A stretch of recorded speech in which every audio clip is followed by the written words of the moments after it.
Bom dia, mãe do bem. Bom dia, professora Joana. Se você não sabe, essa é a mãe do Benjamin. Ela é a culpada. Culpada de Benjamin ser quem é, não é? Sem comentário, sem comentário. Vamos dar um bom dia pro pessoal de casa. Bom dia para você de casa. Seja bem-vindo. Bom dia, seja muito bem-vindo a mais uma manhã, né? Mais uma manhã. E uma manhã para fazer o quê? Buscarmos a Deus, né? Com certeza, devemos começar sempre, né? Sim. Buscando o nosso Criador. Era o que ele fazia, né? Ele mesmo fazia enquanto esteve aqui. Isso mesmo. E por isso nós vamos agora começar esse culto, essa adoração, orando, né? E eu quero convidar você também a orar junto conosco. Vamos orar?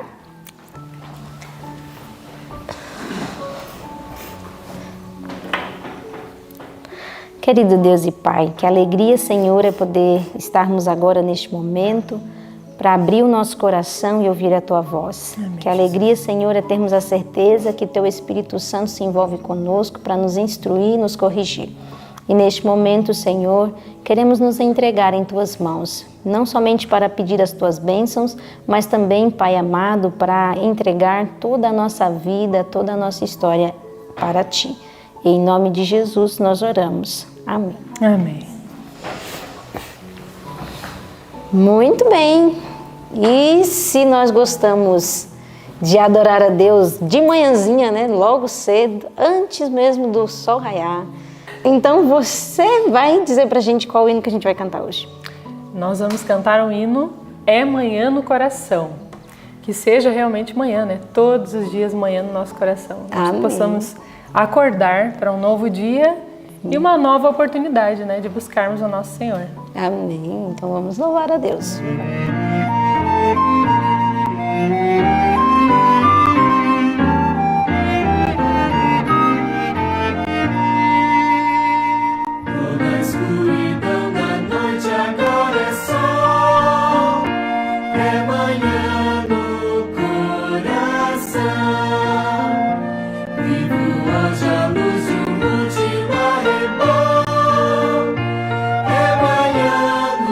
Coração.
Poder dizer que agora a escuridão já acabou e é manhã no nosso coração, né? E muito em breve vai ser real, né, professora?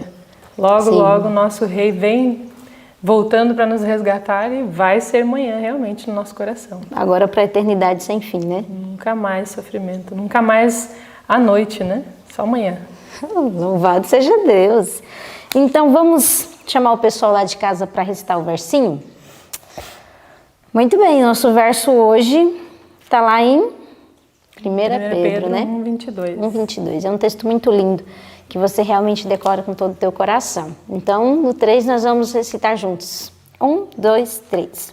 1 Pedro 1:22. Purificando as vossas almas pelo Espírito na obediência à verdade, para o amor fraternal não fingido.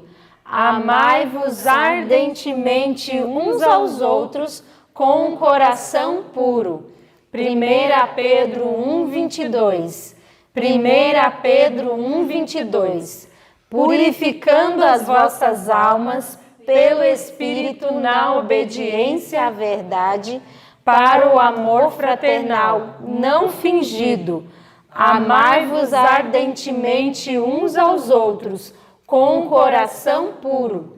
1 Pedro 1:22. 1 Pedro 1:22. Purificando as vossas almas pelo Espírito na obediência à verdade, para o amor fraternal não fingido. Amai-vos ardentemente uns aos outros, com um coração puro. 1 Pedro 1:22. Amém. Que realmente seja essa obra do Espírito Santo na nossa vida, né? Amar-nos, né? Uns aos outros com um coração puro. Amém. Louvado seja Deus. Fique com o estudo mais uma vez, que a palavra de Deus possa realmente estar gravada no seu coração. Louvado seja Deus. Amém. Bom dia. Bom dia. Que prazer temos nós de estudar a palavra de Deus. De todas as coisas que você poderia estar fazendo neste momento, você escolheu a melhor. E nós vamos juntos aprender um pouco mais da palavra. Hoje nós estudamos o livro de Lucas, capítulo 4, capítulo 3 também, capítulo 3 e o capítulo 4, e o capítulo 24 do livro Desejado de Todas as Nações. Não é este o filho do carpinteiro? É o título do capítulo. E hoje nós estaremos então revisando agora aquilo que nós lemos na madrugada. E eu gostaria de fazer uma pergunta já para você, para que você pensasse na sua vida, na sua história e as pessoas que fizeram parte dela. Pessoas vêm e vão na nossa vida, fazem parte uns de maneira positiva, outros de maneira negativa, mas algumas pessoas marcam de maneira definitiva a nossa história. E eu gostaria de perguntar a você e de fazer pensar, quais foram as pessoas que marcaram a sua história? Ou, agora pense por um outro viés. Quais são as pessoas que um dia fizeram parte da sua história e que depois de um momento sem você ver essa pessoa, quando você reencontrou ou ouviu falar dela, ela já era algo diferente do que você imaginou um dia? Pode ser para um lado positivo ou para um lado negativo. Às vezes pessoas passam por nossa vida, principalmente na infância, juventude, e de uma maneira é quando passa-se anos e depois você ouve falar dessa pessoa, ela é bem-sucedida, mudou, foi para um ramo diferente, ou não é bem-sucedida, ou tem coisas ruins a se falar dessa pessoa que você nunca imaginou que ouviria falar dela. Quando eu era criança, havia alguns vizinhos ali, próximo à minha casa, e eu me lembro que havia um rapaz, um jovem, que foi meu vizinho e a gente se tornou amigos. Minha mãe também se tornou amiga da mãe dele. Eu devia ter ali em torno de uns 10 anos de idade, aproximadamente. Então a gente brincava juntos, nunca cheguei a estudar com ele, mas brincávamos, morávamos bem próximo ali as casas uma da outra. Então eu ia na casa dele, ele ia lá em casa, então se tornou conhecido. Eu conheci a mãe dele, conheci a família dele, ele conheceu a minha e as famílias se conheceram. Isso na infância. Depois eles se mudaram de lá possivelmente porque a casa era alugada, mas eu morava lá na residência, lá era a minha residência mesmo. Então eu cresci por ali. Mas esse jovem, essa criança, teve que mudar e nunca mais ouvi falar dela assim. Nunca tinha contato, pelo menos não suficiente. Sabia que ele tinha continuado ali pela cidade, mas nada tão próximo. E ouvi uma coisa ou outra, mas era uma amizade distante, não era tão próximo, então a gente não dava muita importância. Até que em um momento, em noticiários da TV, passou ali uma reportagem falando deste amigo que eu tinha visto, tinha feito amizade com ele quando era criança. Ele era uma criança também no tempo em que eu conheci, e aí se tinham passado vários anos e a realidade já era outra, totalmente diferente.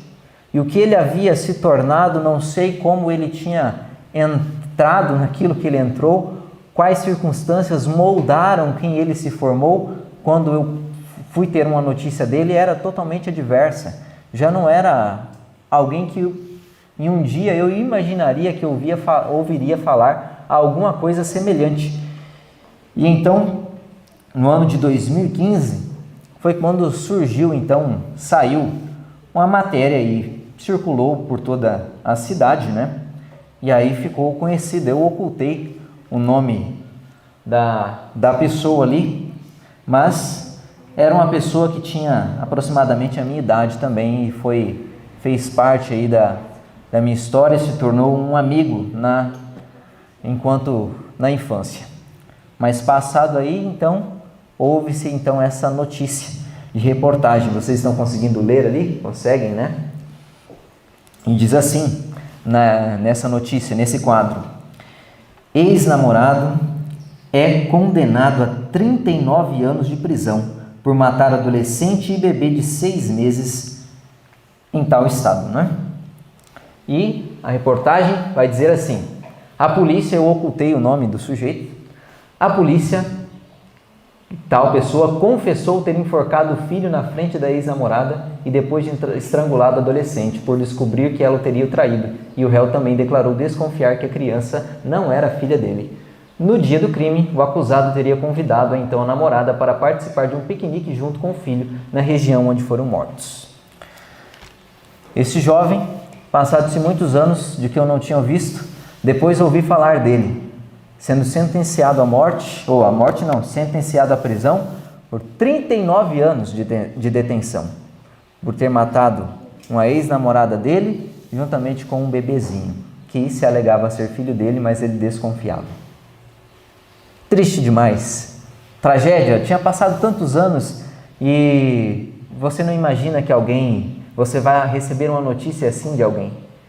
Você não espera, você deseja coisas boas, mas às vezes aparecem coisas ruins. Me lembro que minha mãe também no tempo estranhou porque ela chegou a conhecer ele e a família. E foi estranho ouvir aquilo.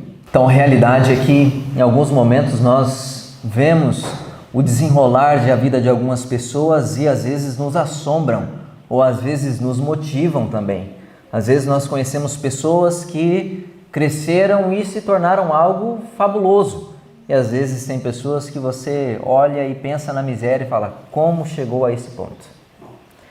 E a história de hoje nós vamos ver sobre alguém que passou ausente um pequeno espaço de tempo de uma localidade onde ele morava, mas que tinha feito parte daquela região e era conhecido de todos, as famílias se conheciam, ele tinha feito amigos na infância, na adolescência, na juventude, tinha sido conhecido por algumas pessoas, mas em dado momento essa pessoa se ausenta daquele lugar e passado-se algum tempo, não muito, ele retorna, mas agora ele retorna surpreendendo a todos.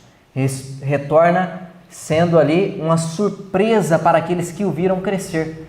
Vamos abrir a Bíblia lá em Lucas capítulo 4.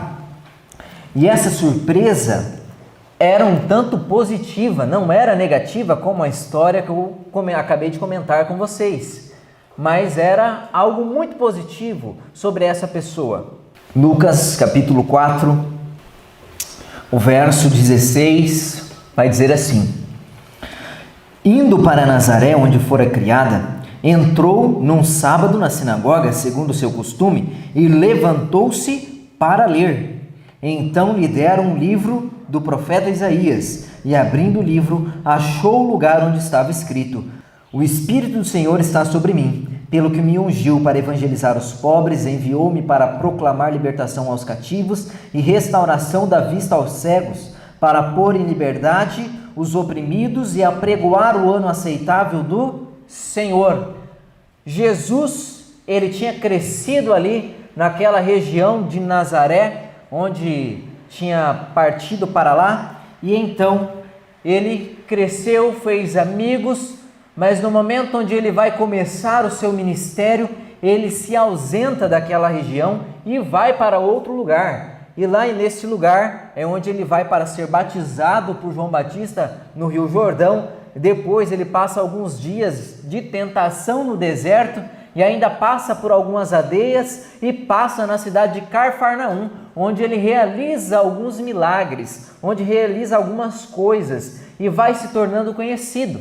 E a fama de Jesus foi crescendo, porque eles olhavam para Jesus como alguém que vinha como um profeta grande do Senhor, que vinha fazendo sinais, maravilhas, pessoas eram curadas. Então a expectativa para ver Jesus era muito grande, porque agora ele estava iniciando o seu ministério. Por mais que eles não compreendessem, mas a obra que Jesus vinha fazendo era grande. Ele vinha fazendo vários milagres, ia causando uma revolução por onde ele passava. E aí ele decide ir para a cidade onde ele crescera. E aí pensa na cena. Jesus cresceu por ali. Ali tinha pessoas que tinham convivido com ele na infância, na adolescência, jovens que um dia haviam brincado com ele, pessoas que tinham frequentado a mesma igreja que Jesus, pessoas que moravam vizinho à casa de Jesus. Então eram pessoas familiares.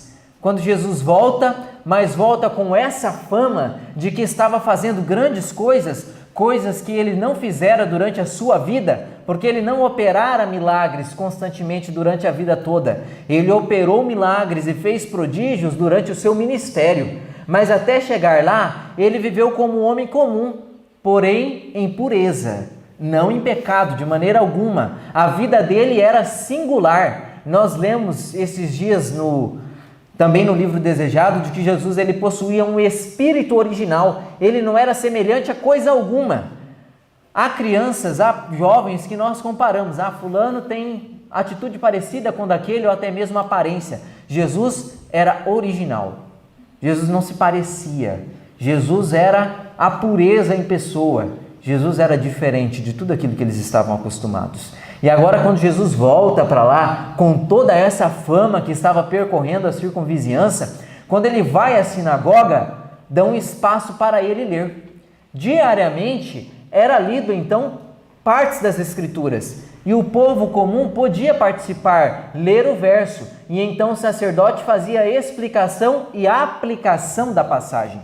E Jesus, quando estava na sinagoga, então ele é convidado a ler. Então alguém dá o livro do profeta Isaías na mão dele para que ele leia. E aí ele vai e encontra um verso e lê. E era costume de que diariamente, ao meditar em várias coisas nas escrituras que eles tinham, eles gostavam de meditar em algo em particular, em algo específico. Vocês sabem o que era? O que eles gostavam de meditar todos os dias? A vinda do Messias. Isso era o que enchia o coração deles de esperança. Então eles meditavam diariamente na vinda do libertador, na vinda do Messias. E aí vem Jesus e vai ler ainda algo referente ao Messias. E eu gostaria de ler uma passagem que eles liam, aplicavam ao Messias, porque é uma passagem referente ao Messias, e gostavam de meditar nela. Abra sua Bíblia em Deuteronômio capítulo 18, e o verso é o verso 15. Esse é um verso que eles gostavam de ler para falar da obra do Messias e dar ênfase no que ele faria. Deuteronômio capítulo 18, verso é o 15. E lá nós encontramos o seguinte relato: O Senhor teu Deus te levantará um profeta do meio de ti, de teus irmãos, como eu, a ele ouvireis. Esse era Moisés falando para o povo. E ele falou, olha, Deus vai levantar do meio de vocês um profeta como eu, parecido com Moisés, e vocês vão dar ouvidos a ele, a esse profeta que Deus vai levantar. E eles liam essa profecia e entendiam, esse profeta que vai vir é o Messias. E ele será como Moisés, libertador do povo, vai restaurar a sorte, vai tirar do cativeiro, vai efetuar grandes coisas, grandes feitos e vai nos ensinar muitas coisas. E eles olhavam então para essa passagem e falavam, o Messias vai cumprir tudo isso, mas principalmente focavam em algo. Ele vai ser libertador, ele vai nos libertar do jugo que nós estamos passando.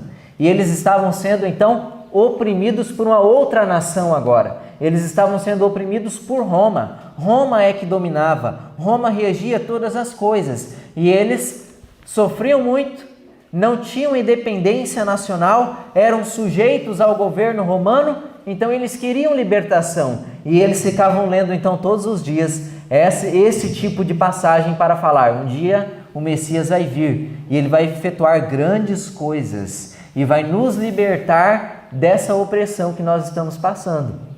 Então eles iam alimentando essa esperança de libertação através da vida do Messias. E quando Jesus foi ao templo, já com toda aquela fama, e deram o livro do profeta Isaías em suas mãos para que ele o lesse, então ele leu uma passagem. Vamos ler, vamos só rememorar aquilo que ele leu, porque eu acabei de ler, lá em Lucas capítulo 4, o verso 18, foi o que ele leu a essas pessoas. Lucas 4,18, o Espírito do Senhor está sobre mim, pelo que me ungiu para evangelizar os pobres, enviou-me para proclamar libertação aos cativos, restauração da vista aos cegos, para pôr em liberdade os oprimidos, e apregoar o ano aceitável do Senhor. Tendo fechado o livro, devolveu ao assistente e sentou-se, e todos na sinagoga tinham os olhos fitos nele. Quando ele terminou de ler, ele entregou o livro, se assentou, e agora ele havia chamado para si a atenção de todos. Todos na sinagoga estavam calados, olhando para ele, pensando no que ele ia dizer, porque o texto que ele acabara de ler era um texto referente à vinda do Messias, à libertação de muita opressão. E aí então, diante dessa leitura, olha a explicação que Jesus vai dar. Verso 21. Então passou Jesus a dizer-lhe, hoje se cumpriu a escritura que acabais de ouvir. Todos lhe davam testemunho e se maravilhavam das palavras de graça de que lhe saíam dos lábios e perguntavam, não é este o filho de José? Quando Jesus falou estas palavras de libertação e falou que naquele momento havia se cumprido então essa escritura, e eles olhando para Jesus, o rejeitaram no seu coração. Porque Jesus acabara de dizer que tudo aquilo que ele havia relatado acabara-se de se cumprir. E eles não entendiam que aqueles versos, que aquilo se cumpriria com a vida deles. Porque olha só o que o verso disse. O verso disse o seguinte, olha só. O Espírito do Senhor está sobre mim, pelo que me ungiu para evangelizar Evangelizar quem? Os pobres. Enviou-me para proclamar libertação aos cativos, restauração da vista aos cegos e para pôr em liberdade os oprimidos. Então, quando Jesus lê isso diante de toda a congregação e no final ele conclui, hoje se cumpriu isso. Os cegos viram. Os cativos foram libertos, os pobres foram assessorados. E aí eles olharam para aquilo e resistiram à mensagem de Jesus. Porque Jesus estava chamando eles de pobres, presos, cegos, oprimidos, e que através da presença dele ali, aquilo se iria efetuar. E aí eles não aceitaram isso. porque eles não estavam dispostos a aceitar de que eles eram cegos, de que eles eram pobres, de que eles eram oprimidos como povo, não digo só pelos romanos, mas essa condição deplorável. Então eles imaginaram, alimentaram o orgulho no coração e rejeitaram essa mensagem de Jesus. E por isso eles falaram, quando Jesus disse essas palavras: não é este o filho de José? Não é este o Jesus que cresceu com a gente? Não é esse que nós conhecemos seus pais, seus irmãos? Conhecemos todo mundo. Em outras palavras, eles queriam dizer: o que esse homem está dizendo? Quem é ele para dizer uma coisa dessa? Se sentiram ofendidos e então rejeitaram a obra que Jesus estava iniciando. Não queriam aceitar de que se cumprira isso na vida através dele, onde ele disse: o Espírito do Senhor está sobre mim e agora vocês passarão por essas coisas. Então eles rejeitaram isso, porque Jesus não correspondia àquilo que eles estavam esperando pelo Messias. Jesus não correspondia a toda aquela mensagem. E naquele momento, onde então ele passara por aquilo, Satanás estava trabalhando no coração de cada uma daquelas pessoas, para que eles rejeitassem a obra que Jesus tinha vindo para fazer. Satanás, numa das passagens que nós lemos hoje no livro do Desejado, de que Satanás decidira que os olhos cegos não se abririam naqueles dias, nem almas cativas seriam postas em liberdade. Com intensa energia, operou para os confirmar na incredulidade. Satanás estava decidindo por eles. Naquele momento onde Jesus tinha vindo, naquele dia, para dar vista aos cegos, trazer libertação, libertar os oprimidos, Satanás decidiu se opor para que isso realmente não acontecesse. Porque se eles aceitassem o Messias, aceitassem Jesus como sendo aquele enviado, tudo aquilo que ele lera se cumpriria na vida deles. Mas ao rejeitar, então eles estavam rejeitando que toda aquela obra se passasse pela vida deles. E Satanás estava decidindo isso, trabalhando no coração deles. E aí eu lhe pergunto: Satanás tem decidido alguma coisa em sua vida?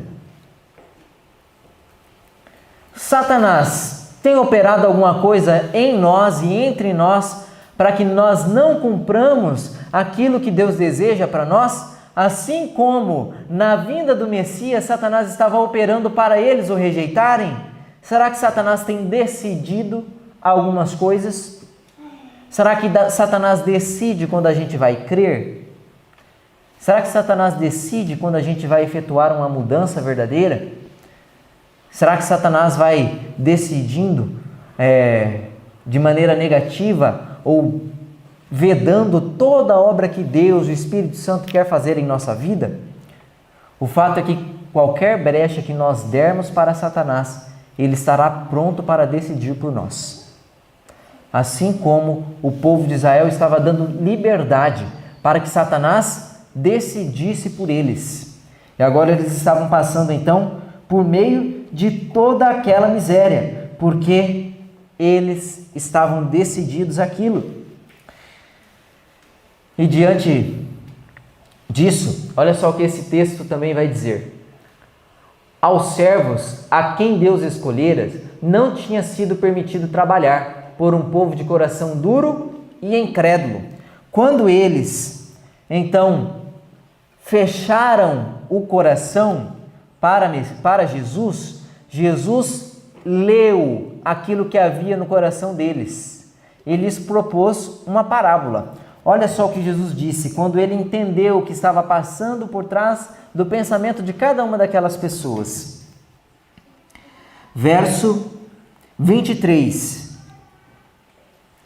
Disse-lhes Jesus: sem dúvida, citar-me-eis este provérbio: médico, cura-te a ti mesmo. Tudo que ouvimos ter se dado em Cafarnaum, faze-o também aqui na tua terra.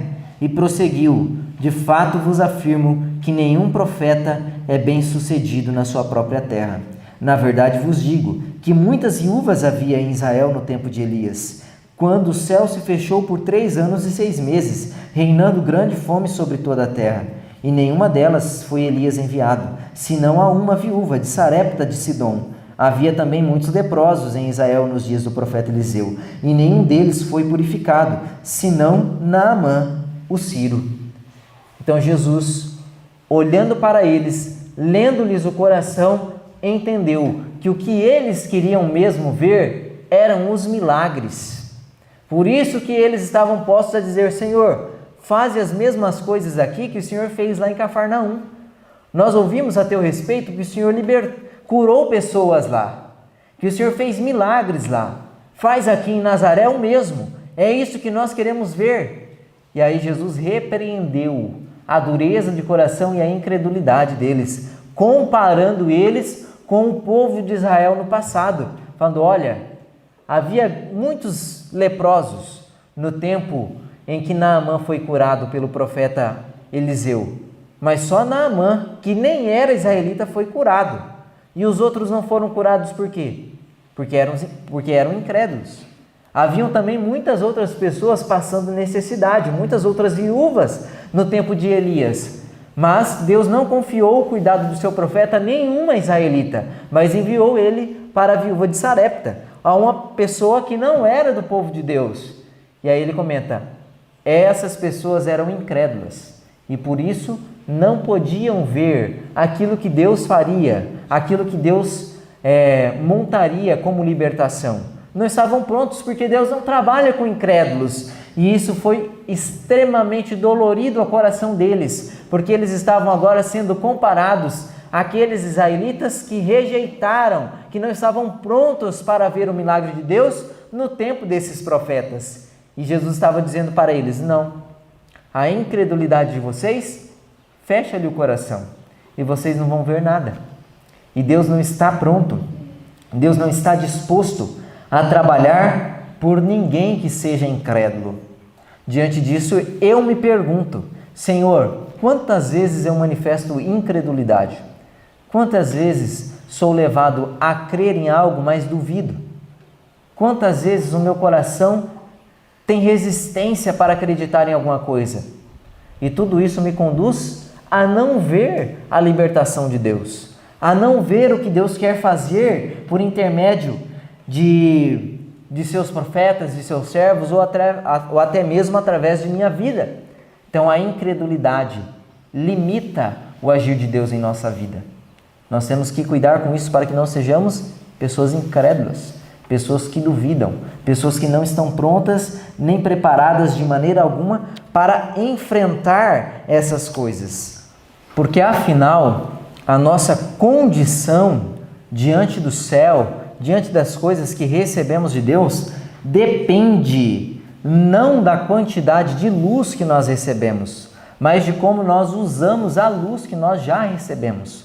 Tudo aquilo que Deus já nos confiou deve ser posto então em aplicação, em operação. E por isso o céu nos avalia, não pela quantidade que você tem, mas conforme você usa o que já recebeu. Se você recebeu pouco, mas vive de acordo com esse pouco que já recebeu, você é tido então na conta de um fiel. Agora, se nós recebemos uma certa quantidade, mas vivemos aquém daquilo que o céu já nos confiou, então o céu não está pronto para trabalhar a nosso favor. O céu não está pronto para nos dar ainda aquilo que necessitamos. E quando eles então rejeitam a obra que Jesus estava fazendo, rejeitam a obra que Jesus viera fazer como um restaurador deles, agora eles se assemelham mais ao inimigo de Deus. Em vez então de aceitarem a obra de Jesus como seu libertador e restaurador, agora eles estavam aceitando e manifestando os atributos de Satanás, que era o destruidor. Por rejeitarem então a missão daquele que viera curar e restaurar, eles não lhe manifestavam o mesmo caráter, mas manifestavam o caráter do inimigo, manifestavam o caráter daquele que viera para destruir. Por sempre que nós fechamos a porta do nosso coração para a obra que Deus quer realizar em nossa vida, então nós damos espaço para que Satanás trabalhe e nós nos tornamos de maneira... Então somos incrédulos, nós fechamos as portas para o agir de Deus em nossa vida e para que a semelhança dele seja visto em nós. E representamos o caráter de Satanás. E é assim com todos nós. Não era só com o povo de Israel. Não era só com algumas pessoas que nós vemos que foram tão ruins na história, que manifestaram o caráter de Satanás. Todo aquilo que se propõe a duvidar em seu coração ou é disposto a não crer em Deus, facilmente abre uma porta ali para ser parecido com Satanás e não parecido com Deus. Ao final de contas, nós somos pessoas más e se nós não permitimos a obra de Deus em nós, nós facilmente refletiremos em nossa vida o caráter de Satanás. Todos nós somos capazes de matar, todos nós somos capazes de fazer algo ruim, que ao olhar para aquela coisa às vezes nos escandalize. Assim como a história daquele jovem que eu mostrei no início, a gente olha e pensa, nossa, que terrível foi isso. Mas isso aconteceu, porque em um momento ou outro o coração foi bloqueando o agir de Deus na vida e isso foi dando liberdade para que Satanás operasse. E então se tornou mais parecido com Satanás do que com Deus. E isso acontece conosco também. Isso acontece com nossa vida, se nós dermos então legalidade para Satanás. E quando o povo de Israel fez isso, fechou então o coração para a obra de Jesus como restaurador, agora eles estavam prontos a destruir, porque representavam o caráter de Satanás, estavam prontos a cometer um assassinato. Olha só o que vai dizer o verso 29 do capítulo 4 de Lucas. E levantando-se, expulsaram-no da cidade e o levaram até o cimo do monte sobre o qual estava edificada, para de lá o precipitarem abaixo.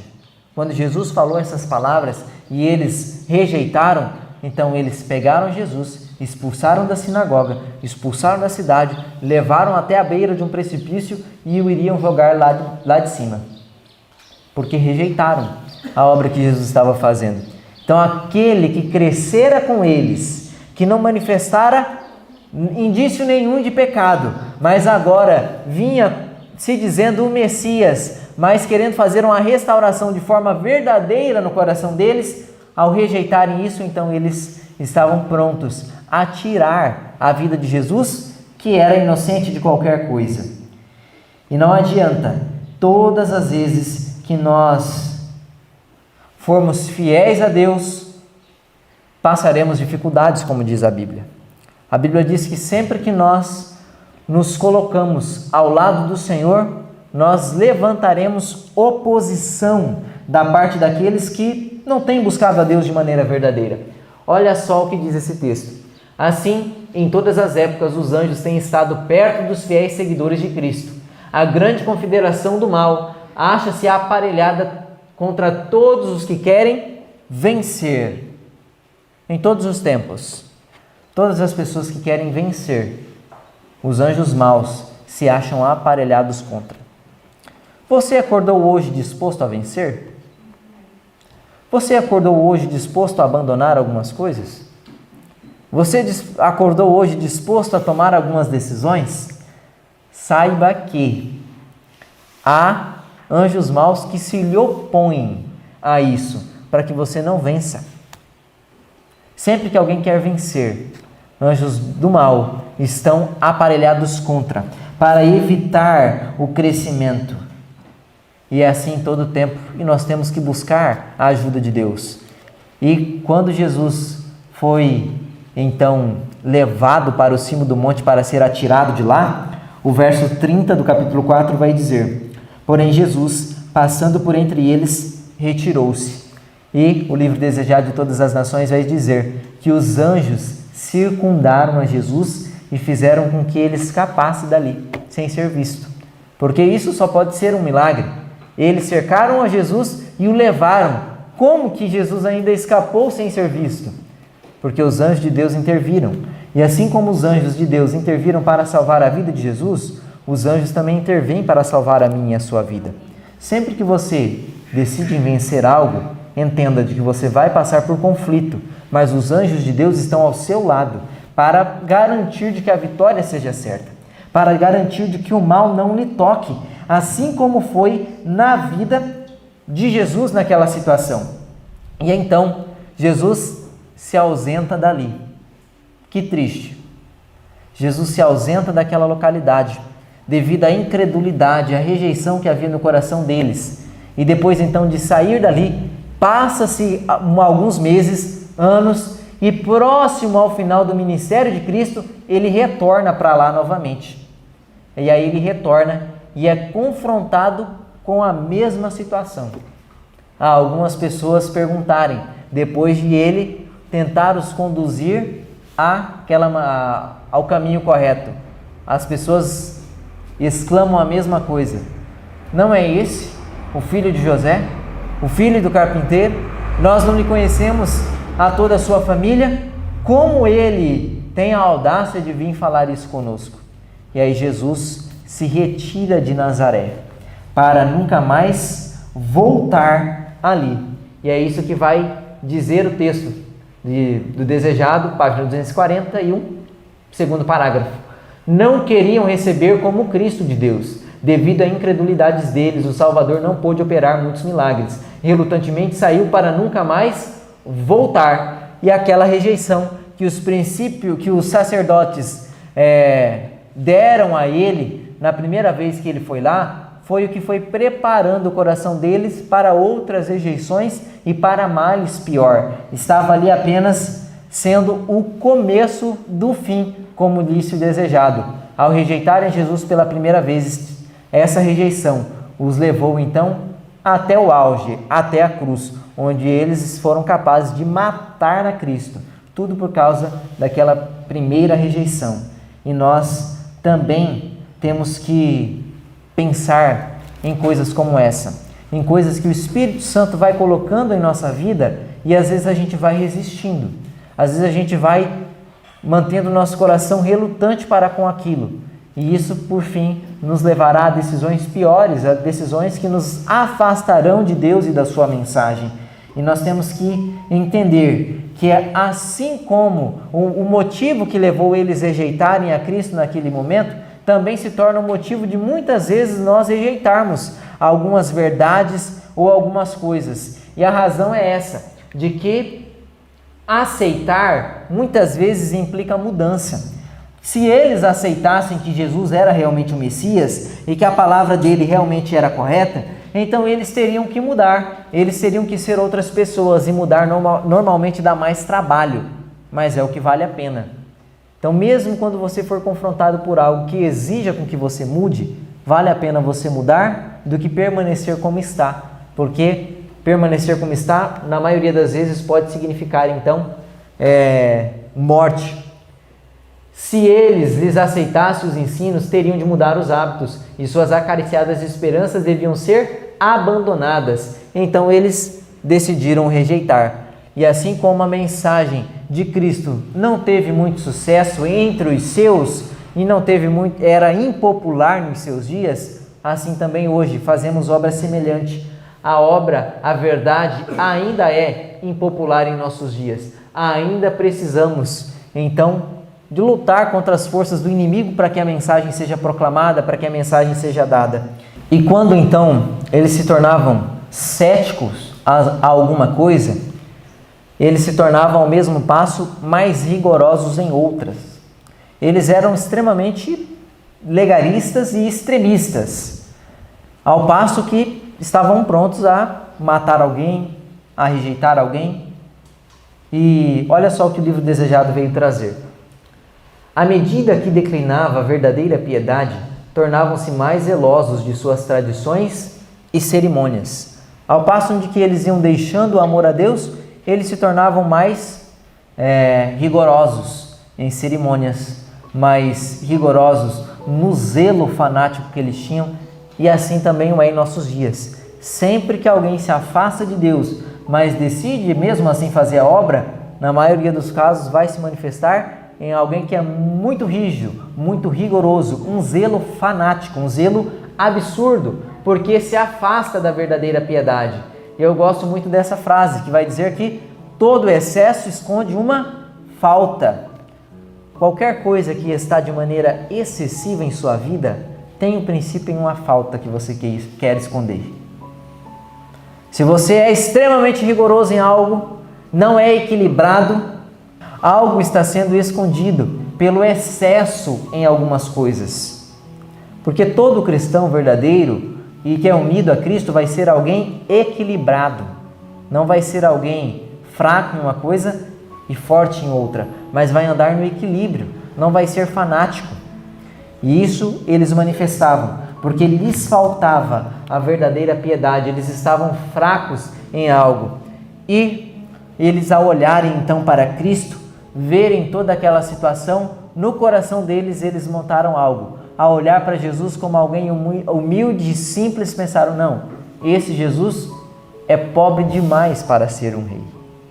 É humilde demais, é modesto demais para ser o Messias. E o rejeitaram.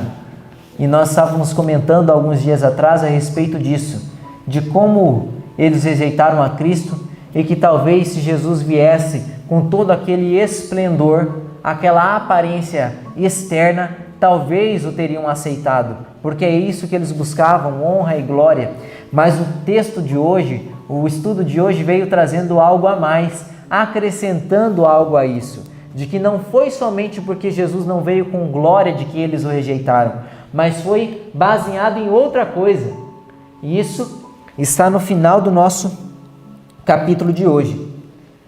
Não foi apenas a ausência de glória exterior na vida de Jesus que levou os judeus a rejeitá-lo. Ele era a personificação da pureza e eles eram impuros. O que levou eles a rejeitarem a Jesus de maneira real foi porque eles eram impuros e Jesus era puro. Jesus não era agradável aos seus olhos. E muitas vezes nos aproximar de algumas pessoas não se torna algo agradável.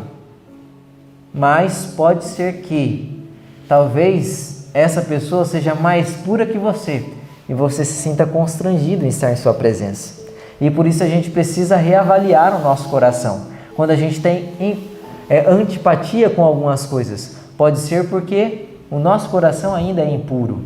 E se aproximar da pureza não é coisa fácil. Assim como para os judeus não foi. E por isso então eles o rejeitaram totalmente. E com isso nós aprendemos que nós necessitamos, de maneira constante, buscar a Jesus e permitir que Ele se manifeste em nossa vida. Sempre que você der espaço para qualquer incredulidade, pode ter certeza que você vai se distanciar de Cristo, vai deixar de refletir os seus atributos e vai se parecer mais com Satanás do que com Deus. Essa é a triste realidade, porque nós somos maus. Mas que nós possamos permitir que Jesus faça uma obra em nossa vida e que a nossa vida seja então transformada, que nós deixemos de ser pessoas impuras, mas que possamos viver em pureza, para que as coisas vindas de Deus não nos afastem, mas nos aproximem. E para isso nós temos que ter um coração renovado, um coração novo. Que Deus nos abençoe nesse dia e que nós não venhamos a rejeitar, assim como aqueles judeus o rejeitaram, exclamando, não é este o filho de José? Tão simples, nós o conhecemos. Que o nosso conhecimento que nós temos de Cristo possa nos aproximar mais dele e não nos esquivar dele. Que Deus nos abençoe, que Deus te dê um ótimo dia, você de casa, que você também se aproxime muito de Cristo nesse dia e que a obra dele, a obra que ele veio fazer e quer fazer em sua vida, seja concluída através da sua graça e do Espírito Santo. Vamos orar neste momento para que Deus nos abençoe e efetue toda a obra em nossa vida. Senhor nosso Deus, muito obrigado por sua companhia. Nós vimos hoje através do estudo como os judeus foram se encaminhando para te rejeitar e nós não queremos trilhar o mesmo caminho. Não queremos rejeitar os teus planos para a nossa vida. Não queremos rejeitar uma vida de pureza, não queremos rejeitar uma vida de mudança, não queremos ter de aceitar algo e pelo fato de implicar mudança nós acabarmos rejeitando. Não, nós queremos aceitar aquilo que o Senhor tem proposto para nós, mesmo que seja difícil, porque sabemos que valerá a pena ao final. Que o Senhor nos dê a sua presença, que o Senhor nos fortaleça e que o conhecimento que nós temos de Ti possa ser empenhado e aplicado para que possamos estar prontos para lhe receber e não para lhe rejeitar. Dê-nos a Tua companhia, em nome de Jesus. Amém.